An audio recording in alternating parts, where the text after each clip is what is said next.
वाशिम जिल्ह्यात 4 नगरपरिषद आणि एका नगरपंचायतच्या निवडणुकीसाठी आज महाविकास आघाडीची महत्त्वपूर्ण बैठक पार पडली असून आगामी निवडणूक ही एकत्र लढण्याचा निर्णय या बैठकीत घेण्यात आलाय।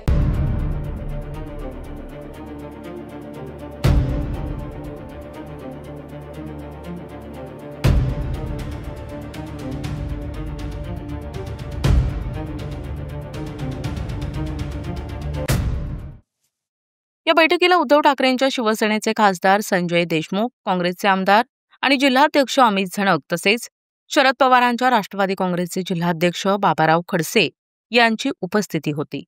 जिल्ह्यातील सर्व नगरपरिषद निवडणुका एकत्र लढण्याच्या महाविकास आघाडीने निर्णय घेतला असून पुढील 2-3 दिवसात जागा वाटपाची प्रक्रिया सुरू होणार असल्याची माहिती देण्यात आली आहे।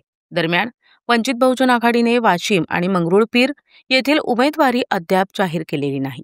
ते महाविकास आघाडीसोबत राहिले तर आवश्यक तेवढ्या जागा सोडण्याबाबत विचार केला जाईल, असे महत्त्वपूर्ण विधान खासदार संजय देशमुख यांनी यावेळी केले। चर्चा आज झालेली आहे। कारंजापासून तर वाशिम असेल, मंगरुळपीर सगळ्या गोष्टींवर आज चर्चा झालेली आहे आणि स्थानिक शहराध्यक्ष जे असतील त्यांना विश्वासात घेऊन विचारात घेऊन तिथली परिस्थितीनुसार वाटाघाटी झालेली आहे। म्हणजे कोणतं नगराध्यक्षपद कुठलं कोणत्या पक्षासाठी दिलं तुम्ही? घटक पक्ष 2 दिवस तुम्हाला कळूनच जातं सगळं। ची बैठक या ठिकाणी झाली। त्याच्यामध्ये काँग्रेसचे जिल्हाध्यक्ष, राष्ट्रवादीचे जिल्हाध्यक्ष, शिवसेनेचे जिल्हाध्यक्ष आणि आज आमचे मित्र पक्षाचे सुद्धा जिल्हाध्यक्ष या ठिकाणी उपस्थित आहे। आमचा निर्णय झाला वाशिम जिल्ह्यामध्ये महाविकास आघाडी करण्याचा निर्णय। या ठिकाणी नगर परिषदा आम्ही 3-4 पक्ष मिळून या ठिकाणी लढवणार आहोत। मोठ्या खेळीमेळीच्या वातावरणात या ठिकाणी तिकीटचं वाटप सुद्धा आमचं या ठिकाणी झालेलं आहे आणि याच्या पुढच्या 3-4 आम्ही एकत्र येऊन या ठिकाणी भारतीय जनता पार्टी, शिवसेना आणि जे काही पक्ष आहेत त्यांच्यासोबत या ठिकाणी मुकाबला करण्याचा निर्णय आमचा महाविकास आघाडीचा या ठिकाणी झालेला आहे। अशा प्रकारची आज या ठिकाणी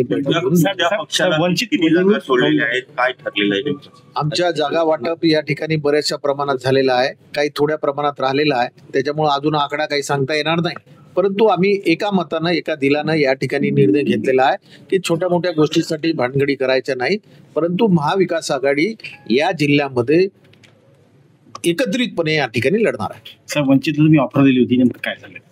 नाही, वंचितला सुद्धा आम्ही या ठिकाणी बोलावलं होतं, परंतु वंचितचे लोक अजून सुद्धा त्या ठिकाणी आहेत। त्यांचा संपर्क झाला, त्यांच्याशी बोलणं सुद्धा झालं आणि जे चंद्रशेखर आझादची पार्टी आहे ते लोक सुद्धा आमच्याजवळ आलेले आहेत। त्यांनी सुद्धा सांगितलं की आम्ही तुमच्यासोबत या ठिकाणी लढण्यास तयार आहोत। ते जर येतील तर त्यांच्या तिकीटचा सुद्धा आम्ही विचार करू आणि त्यांना सुद्धा काही वाटा आम्ही त्या ठिकाणी देऊ। विशेष प्रतिनिधी NTV न्यूज मराठी, वाशिम।